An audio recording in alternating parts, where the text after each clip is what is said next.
राजनीति के माहिर रणनीतिकार खिलाड़ी प्रशांत किशोर ने आखिरकार जनसुराज पार्टी का गठन कर ही लिया। जनसुराज एक पॉलिटिकल पार्टी है और इसके बैनर तले प्रशांत किशोर राजनीति के मैदान में जल्दी आपको चौके छक्के लगाते नजर आएंगे।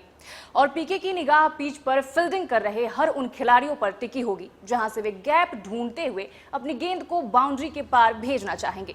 और सूत्रों से ये भी जानकारी है कि प्रशांत किशोर अपनी पार्टी के साथ पॉलिटिकल स्टेप का पहला चुनावी कदम झारखंड में भी उठा सकते हैं।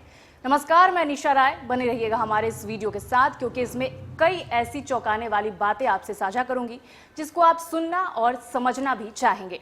लेकिन सबसे पहले सुनिए अपनी पॉलिटिकल पार्टी के गठन के मौके पर क्या कुछ कहा प्रशांत किशोर ने। बहुत दिन से जनसुराज अभियान चल रहा है, 2-2.5 बरस से चल रहा है। अब लोग पूछ रहा है दल कहिया बनेगा, तो आज दल बनाने के लिए आप जुटे हैं। तो एक बार स्वागत कीजिए, ऊपर वाले का शुक्रिया अदा कीजिए। चुनाव आयोग की तरफ से जनसुराज को आधिकारिक तौर पर जनसुराज पार्टी के तौर पर स्वीकार कर लिया गया है। चुनाव आयोग के कहने से नहीं होगा। चुनाव आयोग अगर आप नहीं मानेंगे तो फिर से चुनाव आयोग में प्रयास किया जाएगा। जनसुराज पार्टी नाम ठीक है?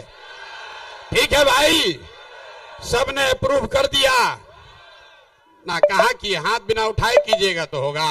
हाथ उठाकर बोलिए, कर दिया अप्रूव। दल का नाम क्या है? दल का नाम क्या है? आपको बताना चाहेंगे कि ये वही प्रशांत किशोर हैं जिन्होंने भारतीय राजनीति में प्रवेश करने से पहले 8 वर्षों तक संयुक्त राष्ट्र के लिए काम किया है। उनका पहला प्रमुख राजनीतिक अभियान 2011 में नरेंद्र मोदी की मदद करने के लिए था, जिसके बाद उन्होंने 2014 के लोकसभा चुनाव में पीएम नरेंद्र मोदी के लिए चुनावी रणनीतिकार के रूप में काम किया, जिन्होंने राजद और जेडीयू के गठबंधन सरकार के लिए रणनीति बनाई। अब इन्होंने खुद की पार्टी का गठन कर कई बड़े नेताओं को शामिल कर लिया है। बिहार के विधानसभा चुनाव में अभी 1 साल का वक्त है, लेकिन अभी से ही उन्होंने दांव खेलते हुए बिहार के सबसे चर्चित विषय पर बयान देते हुए कह दिया है कि अगर बिहार की जनता उन्हें चुनती है तो 15 मिनट में बिहार से शराबबंदी हटवा देंगे।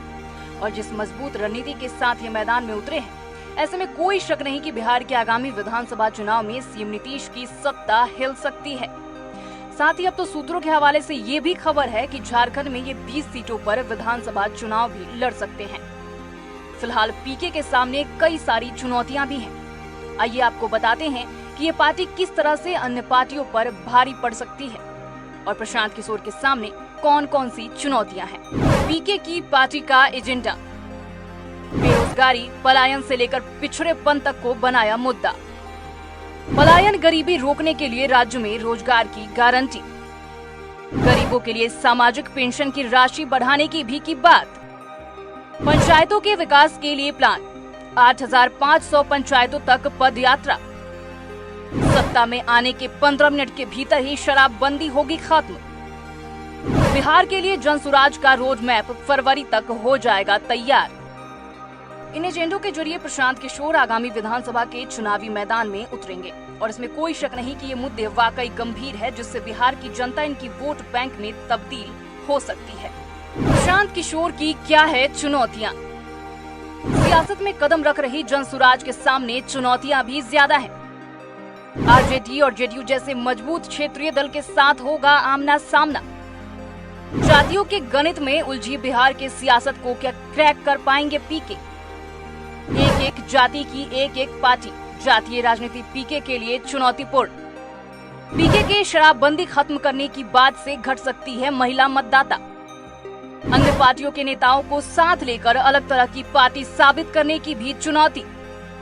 जेडीयू, आरजेडी, बीजेपी, लोजपा या कांग्रेस पार्टियों की क्रेडिबिलिटी जनसुराज से कहीं अधिक। पीके की पार्टी को बनाना होगा स्पेस और जीतना होगा जनता का भरोसा। अब बात करें पीके की पार्टी के प्रमुख चेहरों के बारे में, तो जनसुराज पार्टी में नेताओं के साथ ही पूर्व अधिकारियों तक समाज के हर वर्ग के लोग जुड़े हैं।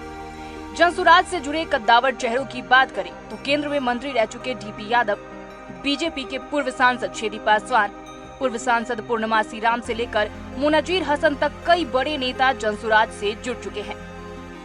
पार्टी के साथ 100 से अधिक पूर्व आईएएस और आईपीएस अधिकारी जुड़े हुए हैं। पीके पार्टी विजन की बात तो कर रही है, लेकिन इसे सच तो तभी किया जा सकता है जब इसे सत्ता में आने का मौका मिले, और मौका पाने के लिए जरूरी है जनता का भरोसा हासिल करना। अब पीके की पार्टी के लिए चुनौतियां अत्यधिक है। ऐसे में ये कितना भरोसा हासिल कर पाती है, ये बिहार चुनाव के नतीजे ही बता पाएंगे। हालांकि इस पर आपके क्या विचार है, हमें कमेंट में जरूर बताएं, और ऐसी तमाम खबरों के लिए देखते रहे समाचार प्लस झारखंड बिहार। नमस्कार।